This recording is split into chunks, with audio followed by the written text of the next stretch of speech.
पूर्णिया के अम्बेडकर सेवा सदन में बाबा साहब भीमराव अम्बेडकर की महापरिनिर्वाण दिवस पर श्रद्धांजलि सभा का आयोजन किया गया। कार्यक्रम की शुरुआत बाबा साहब के तैलीय चित्र पर पुष्प अर्पित कर और कैंडल जलाकर उन्हें श्रद्धांजलि अर्पित करते हुए उन्हें नमन की गई। इस अवसर पर मौजूद लोगों ने संकल्प लिया कि बाबा साहब के आदर्शों और विचारों को समाज व युवाओं में और अधिक फैलाने की जरूरत है, ताकि नई पीढ़ी संविधान निर्माता डॉक्टर अंबेडकर के योगदान को समझ सके और उनके दिखाए हुए रास्ते पर चल सके। कार्यक्रम में बड़ी संख्या में बाबा साहब के अनुयायी, समाज सेवी और स्थानीय लोग भी मौजूद रहे। सभी ने बारी बारी से डॉक्टर अंबेडकर के जीवन, संघर्ष और समाज सुधार में उनके ऐतिहासिक योगदान पर अपने विचार रखे और उन्हें भावपूर्ण श्रद्धांजलि अर्पित की। वक्ताओं ने कहा कि समानता, शिक्षा और सामाजिक न्याय का मार्ग ही बाबा साहब को सच्ची श्रद्धांजलि है और उनके बताए हुए रास्ते पर चलकर ही उनकी प्रेरणा को आगे बढ़ाया जा सकता है। और एक महान पूर्णिया के समाज सेवी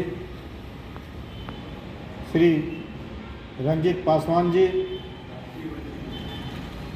जो राष्ट्रीय वंचित मोर्चा के राष्ट्रीय अध्यक्ष हैं, आज यहाँ पर उपस्थित हैं। आज बाबा साहब की पुण्यतिथि मनाने के लिए हम सब यहाँ पर उपस्थित हैं।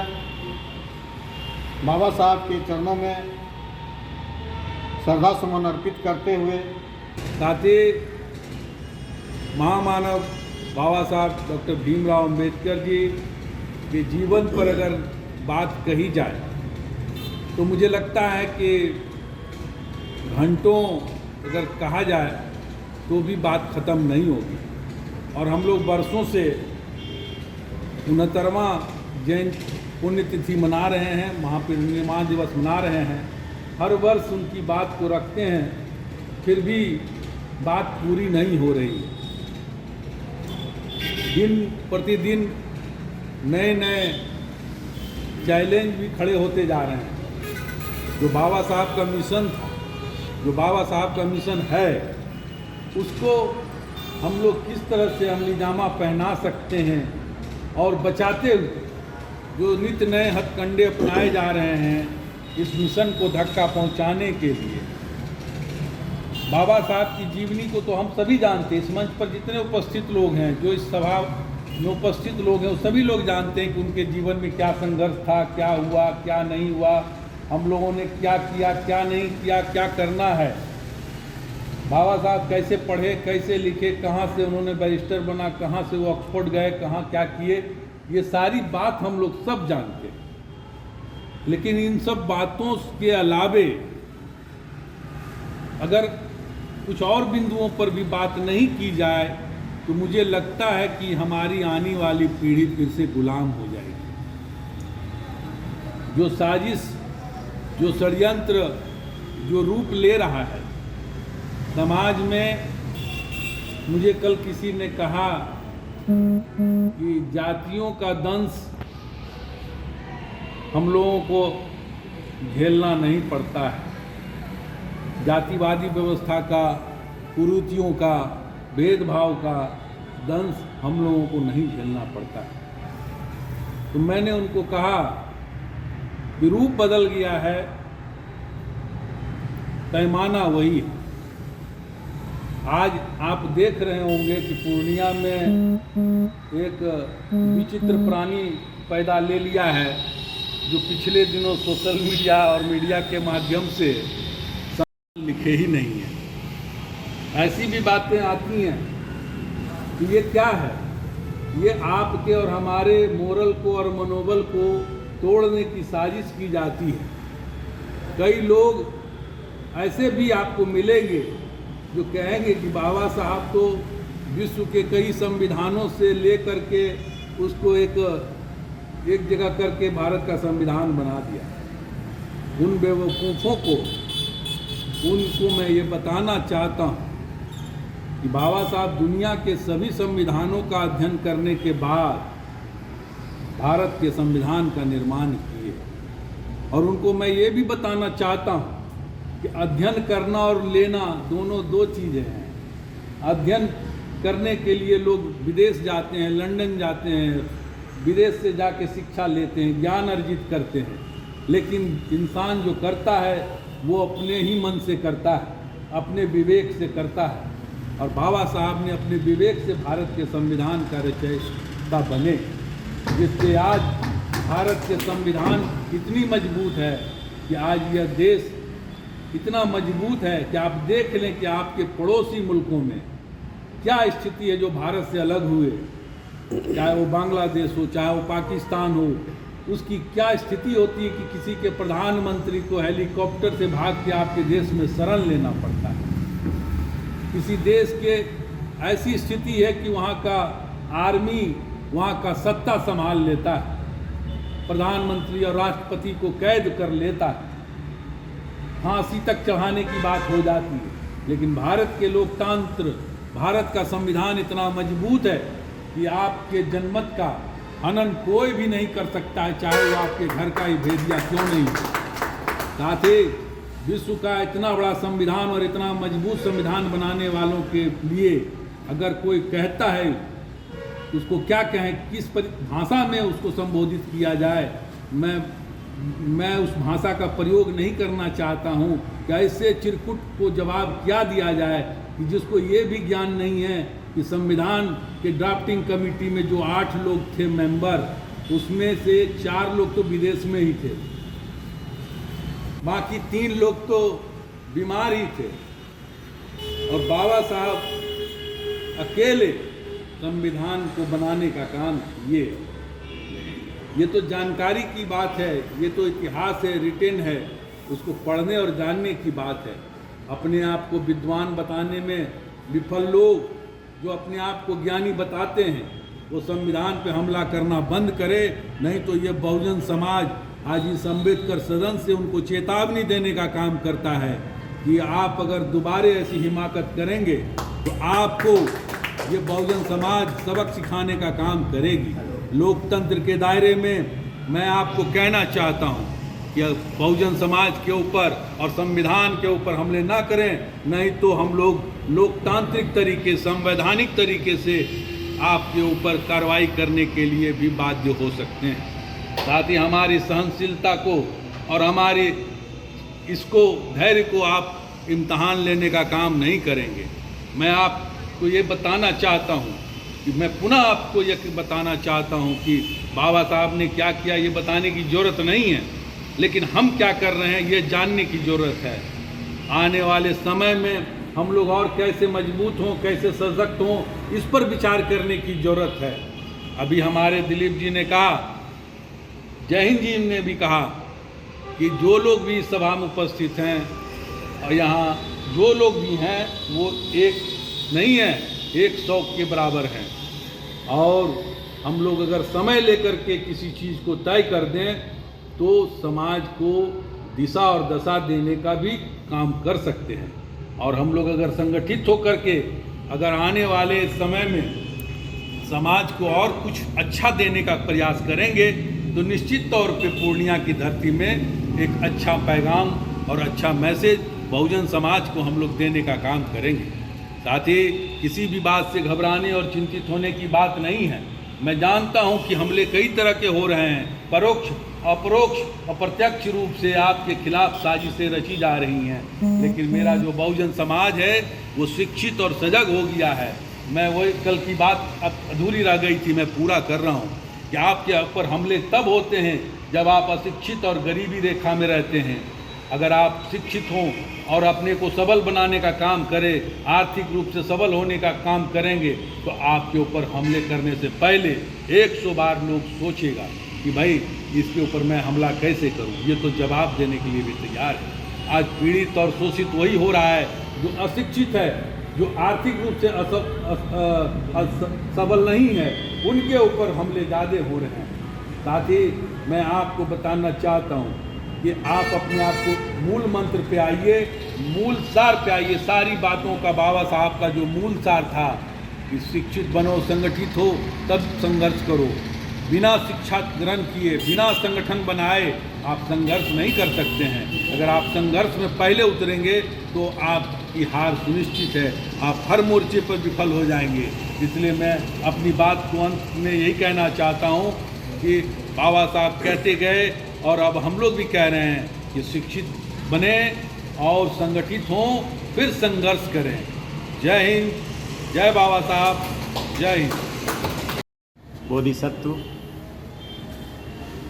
बाबा साहब अम्बेडकर के महापरिनिर्वाण दिवस पर मैं उनको कोटि कोटि नमन करता हूँ, अपनी श्रद्धांजलि देता हूँ और बाबा साहब के मानवतावादी लोक कल्याणकारी विचारों को आत्मसात करता हूँ और उनको आगे ले जाने का वादा करता हूँ।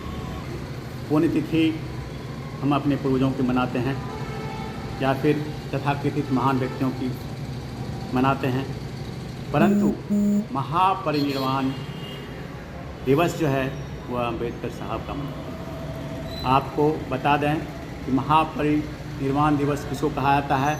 अम्बेडकर साहब ने आजीवन जीवन पर्यंत आर्थिक स्वतंत्रता, सामाजिक स्वतंत्रता, तरह तरह की स्वतंत्रता के विषय में चर्चाएं की, संघर्ष किया, उनकी बातें रखी, उसको तेज धार दिया और जब उनकी मृत्यु हुई तो विश्व के बहुत बड़े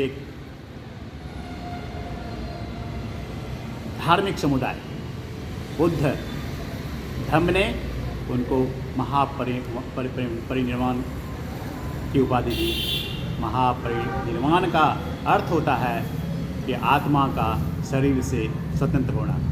कितने उनके व्यक्तित्व के साथ कितना सटीक बैठता है कि अम्बेडकर साहब का महापरिनिर्वाण दिवस मनाया जाता है जिस दिन उन्होंने अपनी आत्मा को अपने शरीर से स्वतंत्र कर दिया, स्वतंत्रता दिला दी। धन्य है महाप्रभु, आपको बारंबार नमन।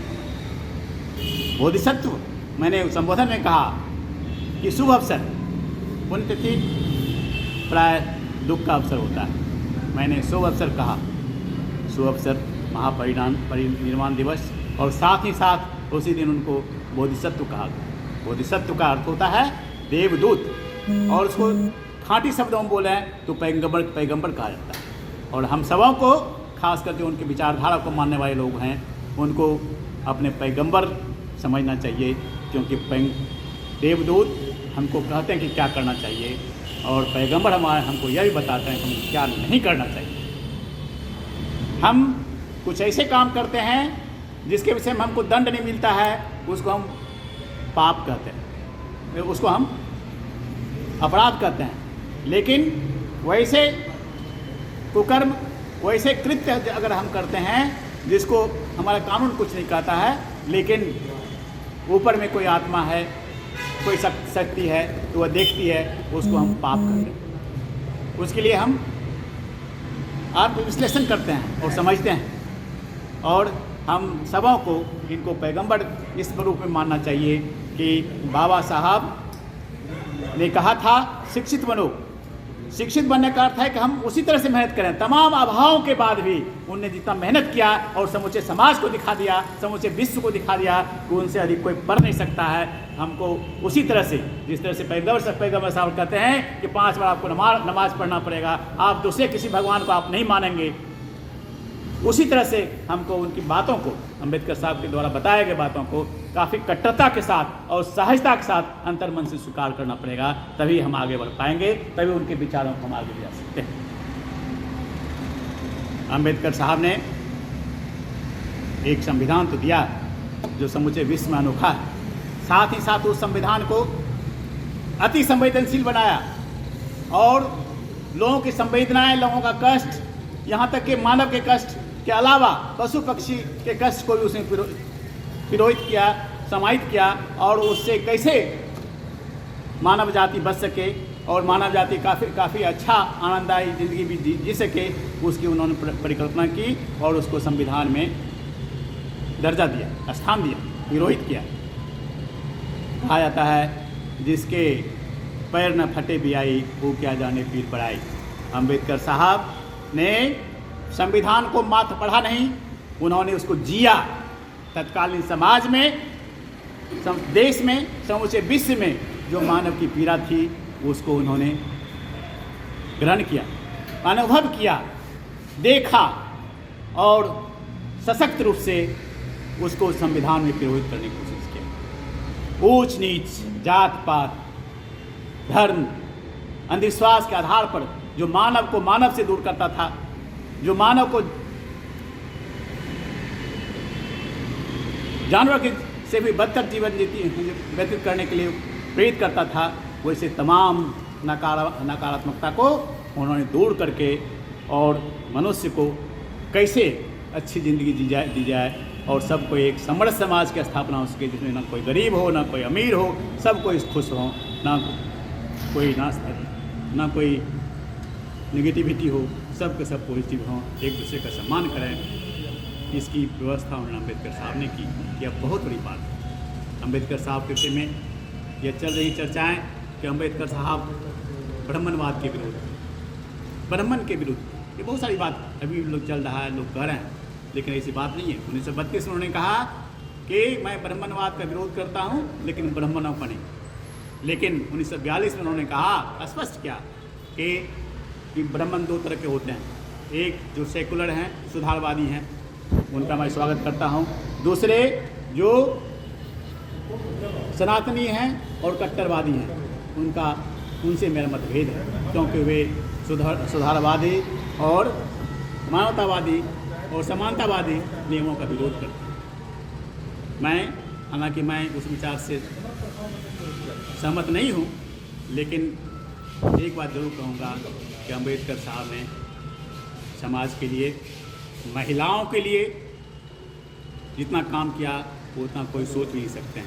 उन्होंने कामगारों के लिए जो काम किया, उनकी पहले समय सीमा होती थी कि बहुत जितना देर हो काम पे आता था लोग, लेकिन उन्होंने तय किया कि नहीं, इतना काम करना चाहिए, उनकी इतनी भत्ताएँ मिलनी चाहिए। महिलाओं को अपने पैतृक संपत्ति में अधिकार, बराबर पुत्रों को बराबर अधिकार, संपत्ति में का अधिकार देने का प्रावधान किया।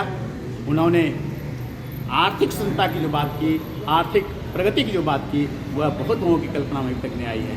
भारतीय रिजर्व बैंक उनकी परिकल्पना है। इसलिए यह कहना कि अम्बेडकर साहब किसी खास जाति के लोग हैं, खास जाति के नेता हैं, जब तक यह सोचता रहेगा, समाज में प्रचलित रहेगा, तब तक समाज का कल्याण नहीं होने वाला। अम्बेडकर साहब सबों के नेता हैं, और मैं यह कह सकता हूँ कि अम्बेडकर साहब को वोट बैंक की दृष्टि से उसको अपनाया नहीं जाए, बल्कि उनके सामाजिक कार्यों को की दृष्टि से उनको प्रतिस्थापित किया है समाज में, उनकी प्रेरणा से समाज को आगे बढ़ाने की कोशिश किया जाए।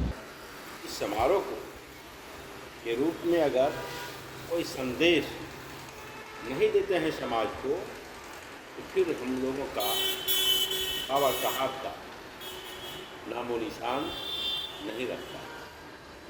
इसलिए तुरंत वैचारिक संगठित होते हुए आज इस अवसर पर हम लोग अड़े हुए हैं।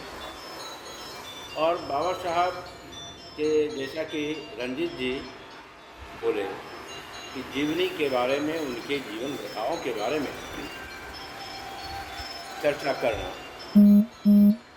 घंटों तीनों समय जा सकता है, लेकिन आज उसकी चर्चा करने की ज़रूरत नहीं है। हमारे बीच में, हम इस दलित समाज के बीच में दो अवसर है, वो 6 दिसंबर और 14 अप्रैल। ये दो अवसर ये बाबा साहब के गुरती संदेश को याद करना और उनके मिशन पर चलने का जो प्रेरणा उन्होंने दिया है, अगर हम लोग थोड़ा सा प्रयास कर लेंगे तो उनका मिशन सफलता की ओर बढ़ता चला जाएगा।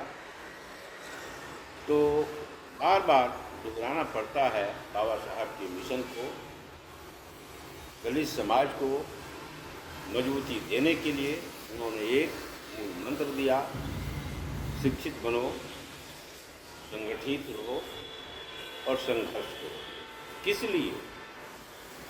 जहाँ तुम्हारे अधिकार का, जीवन का हनन होता है, मानवीय मूल्यों का हनन होता है, पारिवारिक मूल्यों का हनन होता है, सामाजिक मूल्यों का हनन होता है, वहाँ पर तुम संघर्ष करो, संगठित। ये बाबा साहब का बहुत बड़ा दर्शन है और हजारों बार इनको लोग स्मरण करते हैं और जब तक सूरज और चांद रहेगा इस मिशन को याद, इनके मूलमंत्र को याद लोग करते रहेंगे। मैं आज के दिवस पर कहना ये चाहता हूँ कुछ अलग बात कि जितने हम लोग प्रबुद्ध हुए हैं बाबा साहेब की प्रेरणा से, जिन लोगों के अंदर में ये भावनाएं बसती हुई तो अपने चरित्र में समाहित करके उनके मिशन को समाज में फैलावें और समाज के वंचित लोगों को जो अज्ञानी है अभी भी, उनको हम लोग उस अज्ञानता को दूर करने का काम करें, शिक्षित बनने के लिए प्रेरित करें, संगठित बनने के लिए प्रेरित करें और अधिकार पाने के लिए संघर्ष करने का प्रेरणा हम दें और आपस में एक रूपता बनाए रखें ताकि हम लोगों का बाबा साहब का यह मिशन निरंतर सफल होता रहे, जीवन तक सफल होता रहे। आज बाबा साहब का यह संविधान उस माफिक है जिस तरह ईसाइयों के लिए बाइबिल है। हम दलितों के लिए यह संविधान, इस संविधान में जो अधिकार प्रचित किया गया है यह जीवन उत्थान करने का एक बाइबिल ग्रंथ है। इसलिए इनके मिशन के मुताबिक हम लोग काम करें और ये चीज़ याद दिलाते हैं। एक कानून के तहत बदलाव आया था 2018 में, वो ये था कि SC/ST के द्वारा कोई ब्रीच पकड़ता है, कोई आवेदन देता है तो डायरेक्ट इस पर कोई कार्रवाई नहीं है, पहले जांच होनी चाहिए। इसकी समीक्षा की गई कि कोई अगर दबंग आदमी, कोई कमज़ोर आदमी अगर उनके खिलाफ कोई आरोप लगाया वह जांच के सिलसिले में वह पक्ष दबंगों के पक्ष में चला जाएगा, प्रीत रह जाएगा प्यासे की तरह। जिस तरह प्यासे को पानी नहीं मिलेगा उसी तरह प्रीत को यह न्याय नहीं मिल पाएगी। तुरंत एक मैसेज में पूरे भारतवर्ष का वंचित दलित संगठित होकर 2 अप्रैल 2018 में व्यापक स्तर पर आंदोलन किए और फिर उस कानून का जो संशोधन हो रहा था उसको फिर जगह पर ला दिया, जैसे पहले था आज। लेकिन मैं यहाँ के साथियों को कहना चाहता हूँ, जहाँ तक मेरा ऑफिशियली बात होती है आगाह करता हूँ, आप लोगों को इस नियम के विरुद्ध आगे बढ़कर मेमोरेंडम बनाकर देने की ज़रूरत है।